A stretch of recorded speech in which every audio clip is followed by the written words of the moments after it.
Hi friends, అందరికీ నమస్తే. ఈ వీడియోలో కనిపించే కోడి పిల్లలకైతే మనం ఎటువంటి హాని చేయట్లేదు. ఈ వీడియోలో కనిపించే కోళ్ళు అయితే సేల్కి అయితే ఉండడం జరిగింది. సేల్ పర్పస్ మీద అయితే పెట్టడం జరుగుతుంది. వీడియో అందరూ గమనించాలి. ఈ వీడియోలో కనిపించే కోడి పిల్లలు అయితే పేరు క్రాస్ పిల్లలు అయితే 15 పిల్లలు ఉన్నాయి. అందులో ఒరిజినల్ 2-3 పిల్లలు ఉన్నాయి, కానీ అవి పేరు క్రాస్ 6 అయితే 15 పిల్లలు ఉన్నాయి. ఈచ్ వన్ చిక్కు ధర వచ్చేసరికి 550 ఉంది. 550 రూపాయలు పడుతుంది.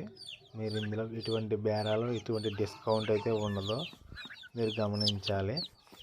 గమనించి మీకు ఇంట్రెస్ట్ ఉన్న వాళ్ళు మాత్రమే మన నెంబర్కి అయితే కాంటాక్ట్ అవ్వండి. మన ఛానల్ చూస్తున్నారు కానీ సబ్స్క్రైబ్ చేయట్లేదు. Please my channel subscribe. Thank you very much. Okay bro, మీకు ఇంట్రెస్ట్ ఉన్న వాళ్ళు మాత్రమే కాల్ చేయండి. ఓకేనా? ఎన్ని పిల్లలు తీసుకున్నా అదే రేట్ పడుతుంది. 10